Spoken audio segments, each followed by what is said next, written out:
Tokoh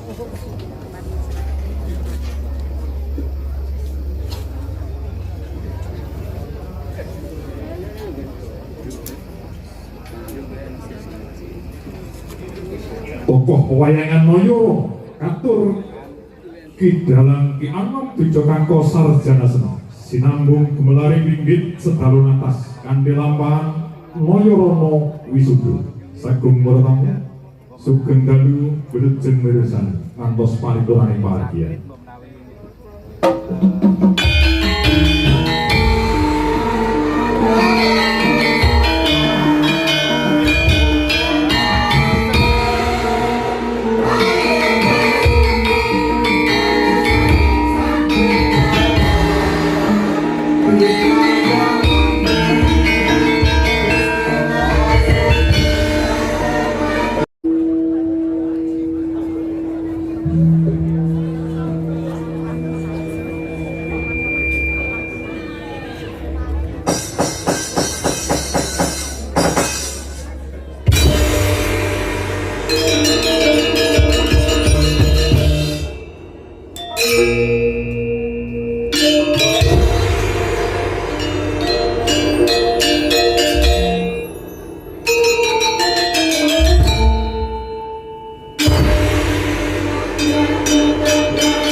dingkrang ana ing awan-awan nanggih arisan Narayana ingkang mijil saking desa Widara Kandhang semedi maladihning nutupi babahan Rawasanga datan ana kang winawas mumbung kawas padaning kawicaksanan mandheng marang pucuking grana hanut marang geyonganing kayun kayunjun angayati palutama kaya mati jroning urip jroning tumeka mati liyep layap ing aluyung pindha pecating supena sumusuping raksa jati jatine sang Nayarana ya sang Narayana gandhengake rasa kelawan kang maha kawasa nyuwun nugrahing dewa acarita yata mangkono datan uninga ana satu galak ingkang golo-godo ingkang nembe mangsa semedi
Jugar Denio Topo Broto manteng semedine anane mung pasrah sumarah mangkur baning Gusti ingkang Maha Murah nenggih Risang Narayana. Kacarita ana Prabawa ing mijil saka angganing Sang Narayana tumempuh marang para sato kewan ingkang padha goro-godhog babar wujud pusaka cacah 3.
awit nang astuna masidam sekaring bawana langgeng mugi rahayu sagung dumadi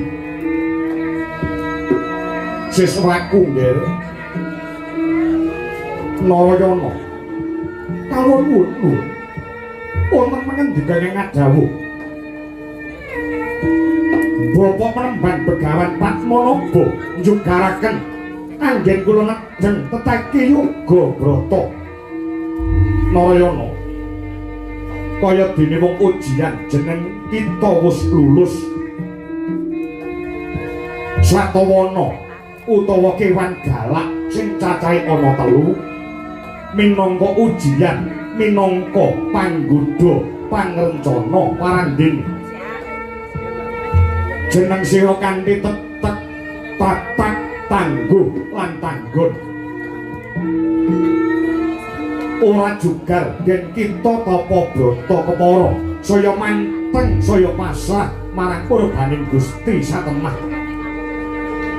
dina samangko jeneng kita nampa ganjaran saka para dewa wujud pusaka sing cacahe ana 3 ngaten Rama Penemban iya pancen kaya mangkono ingkang wujud warastra utawa panah iki sinebut Kyai Kesawa ewadene daya katiasane amun to jeneng sira kepepet utawa kepengkok ing Pancabaya isa mbledhos dadi buta 7 gunung gedene ewadene wujud kembang iki ing ngaranan kembang Wijaya Kusuma dayane bisa ngusadani ingkang nembe nandhang raga tegese lara lan bisa nguripake wong sing tumeka mati lamun to isih ana sak jabaning garis pepesten. Ewadene sing angka 3 wujud cakra kinaryasana ngurnah satu sekti nyernakne angkara murka. Waduh, waduh.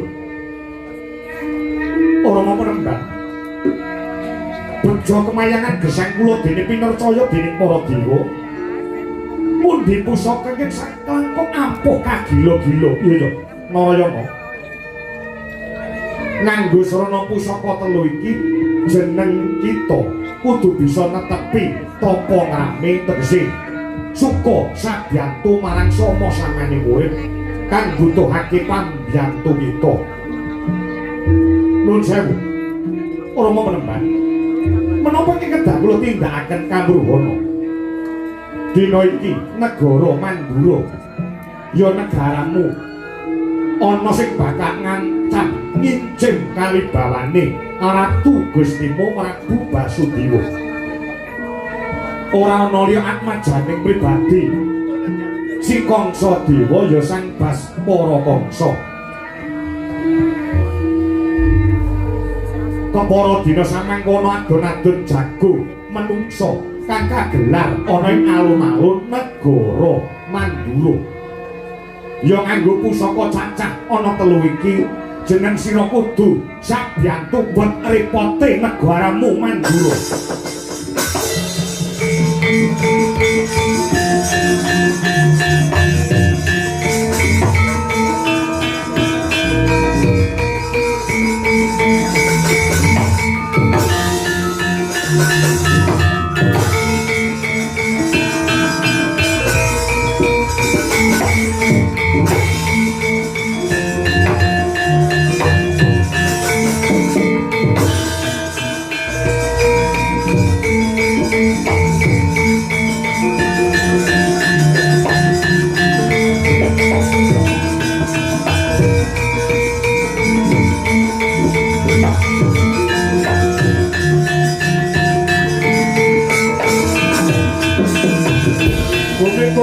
Ganjeng langit kelap-kelap katon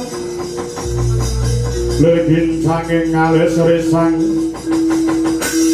mawet gandrung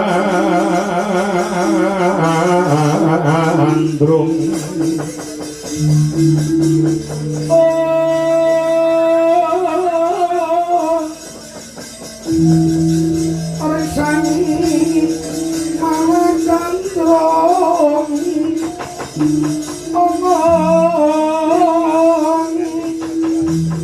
sabarang kadu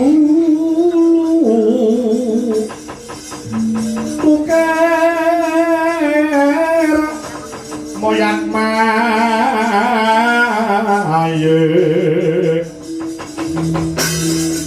saking jas balewara lumare sang gandung dohare sumitra tanaya tandhe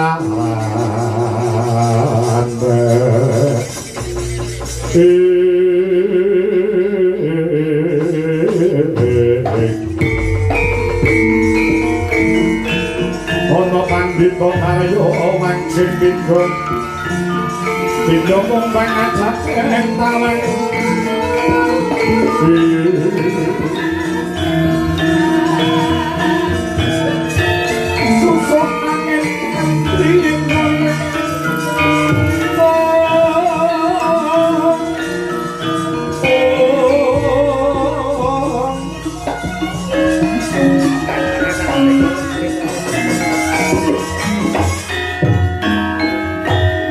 jeneng sira Nadyanto mijil saka Karang Pradesan Narayana. Jinejer minangka dadi satriya, satriyaning bangsa ingkang garbene wajib utawa jejiban bela negara, bela bumi, mutah darah nganti tes-tese getih kang pungkasan tanpa beda para pahlawan kusuma bangsa biyen kanggo supani ngorbanke jiwa raga kanggo merdikaning negara Nuswantara nganti sakyahene inggih sendika kesaken dawuh Rama Panembahan tetantu sedaya pangandika paduka kula esteraken budhal mring negara Mandura yen ana bot repote jeneng sira kang kudu mandhang gawe sendika kesaken dawuh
saya ing wangsa Indraksa sara maruta bawana ana narapana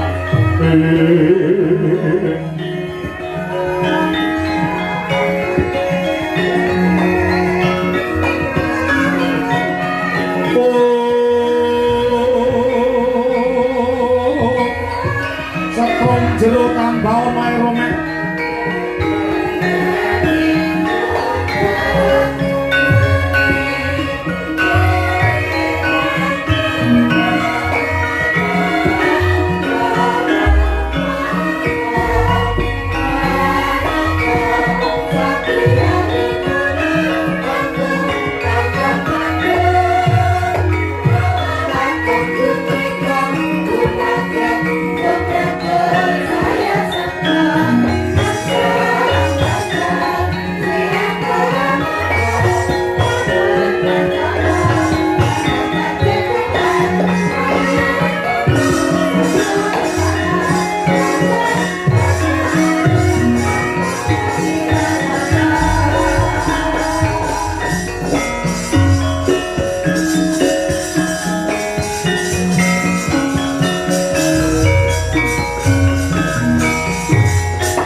Yakso alaku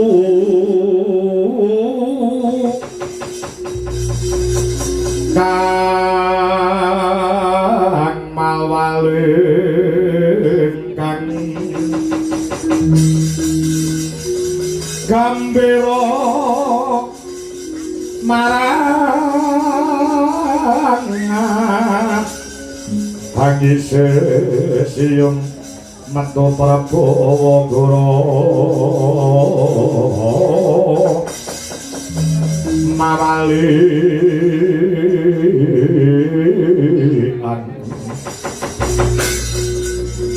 lesus lan kempo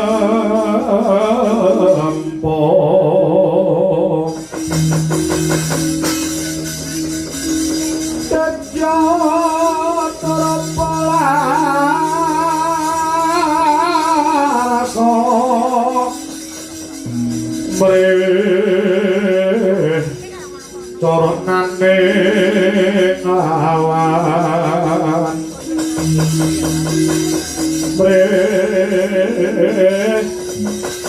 coronane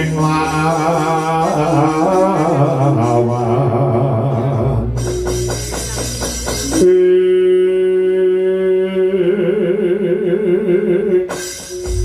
Raja manik sejatining alam kang tinunding jagat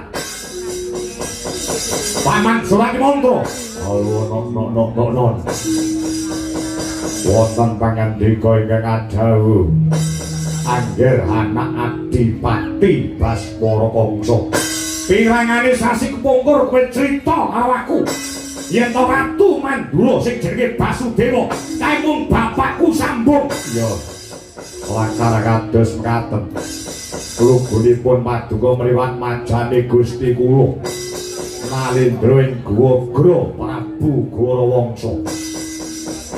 Kula dina samangka nggonku ngrancang supaya kami bawan negara Mandura bisa tumiba ana tangane Kangsadewa. Kanthi srana nggonku ngenake dak-dakan perkara kanthi gelar adon-adon jago menungsa. Sampeyan sing kula pilih dadi jago kula. Nggih. Sampeyan sing tak deng-deng kaya kendhang. Yen iki mengko sampeyan tanding lawan jago Mandura bisa mukut kamenangan. iki tanggo jalaran tanggo lantaran nggonku bakal nguasani lan dadi ratu ana ing negara Mandura. Oh iki sedika ngesaken dawuh nggih.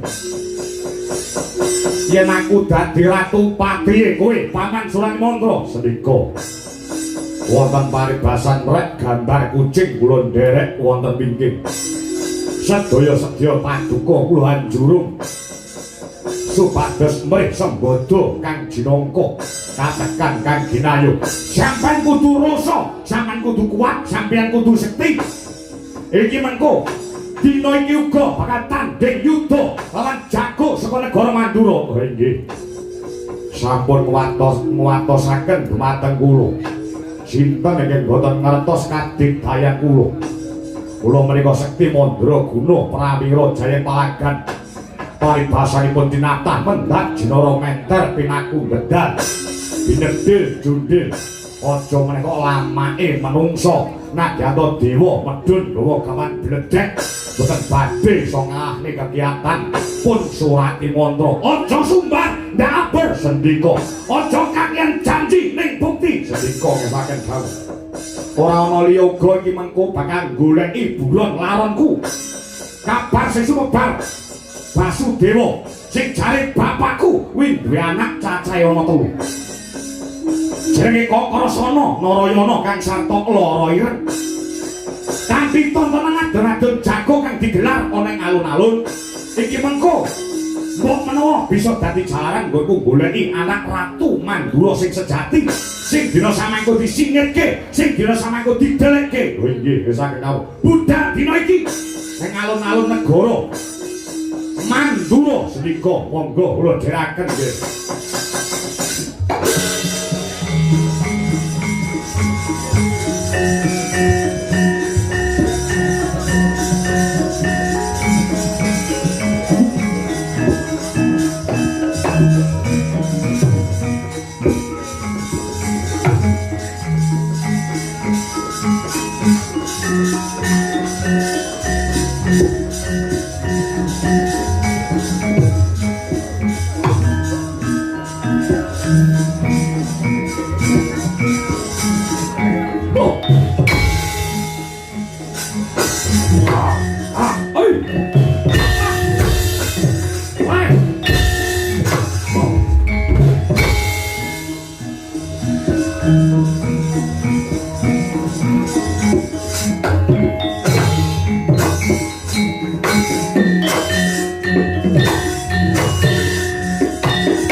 Mulai.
Agar wis dilunasi ini semangat nih.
Sangalane ngajurit kon maguru gongso tata kaya tutula para panjiting orang pasti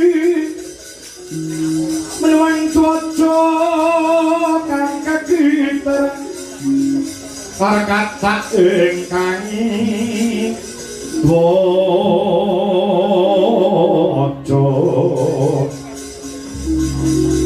Gojo lelayu sepi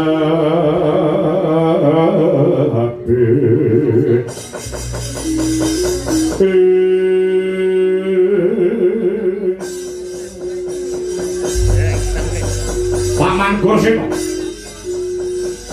kawon wonten pangandika ing ngadhawuh nggih anak Adipati Baskara Wangsa kira-kira negara Mandura pun entuk jago napa dereng lho niki sampun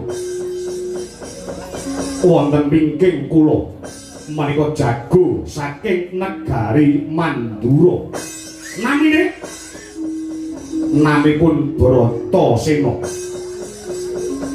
ingkang mijil saking pertapan Saptawarga Bratasena inggih lakar kados mekaten. Yen ngono apa sing dadi sedyaning Kangsa Dewa diudaneni dening Kanjeng Rama Basudewa nggih lakar kados mekaten. Paduka ingkang badhe gelar wujudipun tontonan adon-adon jago negari Mandura tananipun inggih sipun Prabu Basudewa namung derek kersa padukan nggih anak Dipati Baswara.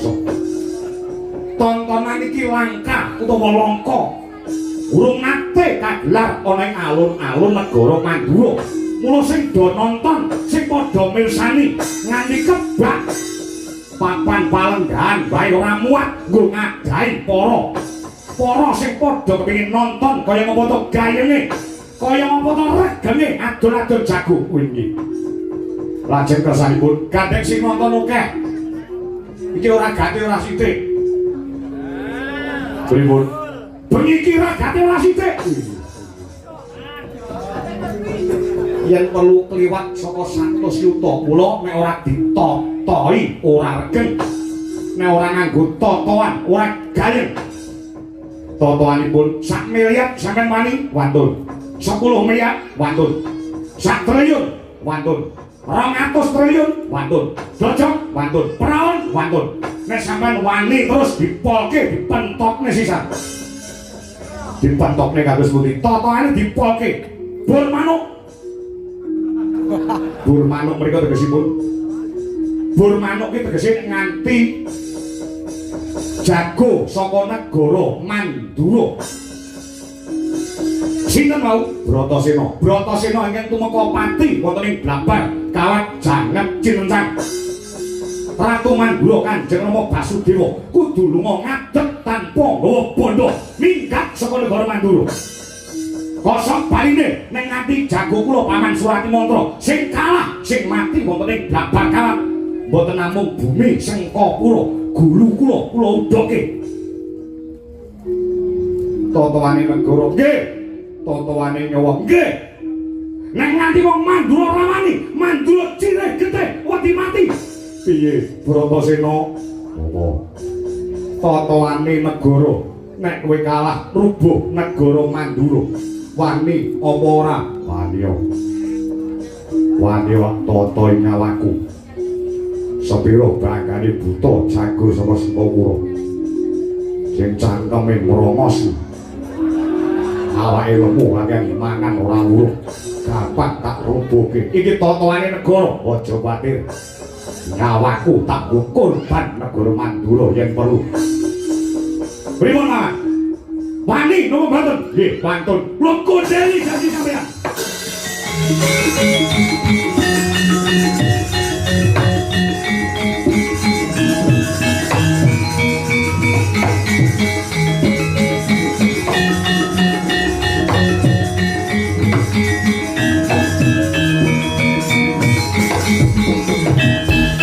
Menika menapa nggih? Niki surat kekancingan. Surat kanyatan nek pun wonten perjanjian ing antarané kula kaliyan panjenengan babagan totoan adon-adon jago. Niki kudu ditandha tangani, kudu ditapak asmani. Men kuat, men rasa. Nggo, sampeyan kula aturi tandha tangan. Niki pulpen. Nggo. Sampeyan wonten sisih tengen. Nggih. Kula wonten sisih kiwa mriki. Men saya bakoh, men saya rasa, men saya kuat, nyenekne bisa. Napa niku? Setempel. Nek ora disestempeli, ora iso metu duwite. Niki sampeyan apa kula? Kula mawon sing gawa, ndak sampeyan kula lalani. Nek nganti nglincati janji, serat niki kula munggah wonten ing Meja Ijo, Pengadilan Negara Mandura. Monggo. Manggawa munggah jago sampeyan wonten ing Blabar kawat sangat Cilencang. 5 menit jago kula nusul.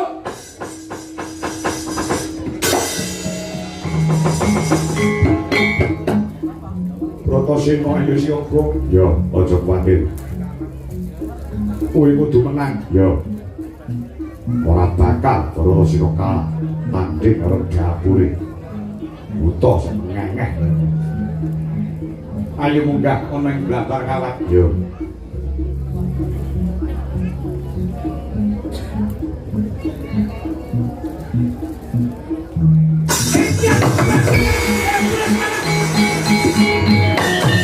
Aku diceglak iki, Jan.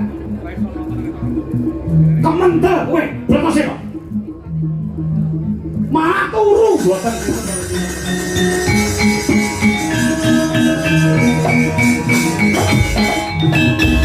Sampeyan ngerti karo Brahmasena? Boten.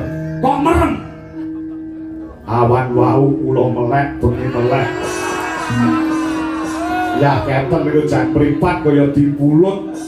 Dasare angine sumribit kaya ngoten jan. Awane bengi iki penake nggih kelon. Kelon jas mucah. Ngantos mengkeret. Mengkeret piye? Aja nganti mengkeret kudu tetep semangat. Sampeyan kudu menang. Kula kemah-kemahe Bratasena. Man buktekne ora kakir janji sampeyan.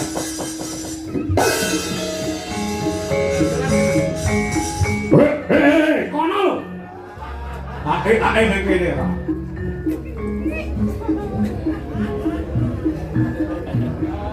Mbak, mami iki, Mbak. Baik, mami iki, Mbak. Berikut. Sampeyan kula tekake nggih ngono iki. Piye carane jago kula kudu menang. Ampun kuwatir. Ampun kuwatir. Jago sampeyan bakal menang. Supaya jagoku menang. Jagoku kudu madhep temu ndi. Nek miturut dina lan pasaringipun kula hitung kula godak gathukne. Jago sampeyan supaya menang. Hari ini kudu madhep ngidul. Madhep ngidul nggih. Sebabnya kok kudu madhep ngidul? Posisi dalu niki naga taun menika mapane wonten kidul. Naga taun niku bab kemenangan. Naga taun wonten kidul. Naga taun ten kidul posisine malah nembe jagongan kali naga sari. Kok mari panganan tiba kemel niku mesti menang. Calone jago kula Surati Mantra menang napa kalah? Hitungan kula niku hitungan 6.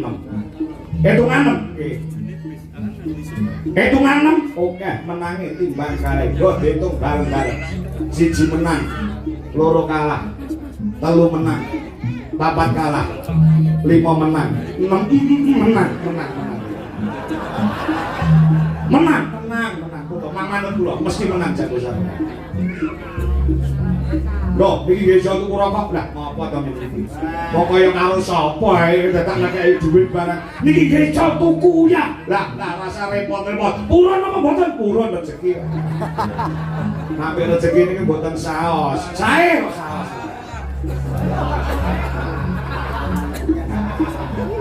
Mandungake jago menang. Nek aku dadi ratu, tak dandane pujaga negara Mandura. Nggih, tak dawuh. Ampun kuwatir. Wonten ing Blambar Kawat niku mengke kula ubengi. Mau bengi ping pira? Ping 17. Sampeyan ubengi ping 17. Nggih. Kula ubengi mubeng ngoten. Mubeng terus ngoten niku kali kula sebari uyah. Sebari uyah? Nggih. Karo apa? Kali tahu. Kali donga. Mandungake.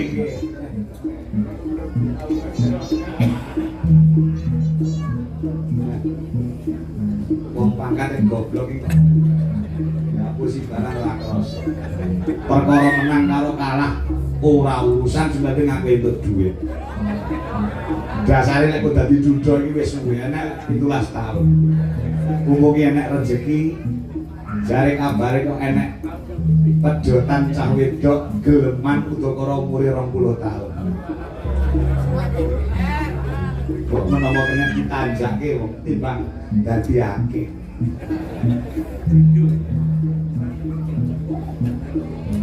Pira lho? Kali atus, Mbak. Larang men ora. 150 nek gelem mboten basane napa niku larang. Wedangku nggih mundhak. Wis tak paske 175. Nggih, Mbak. Lah iya angel. Wong dagangan ora kulaan.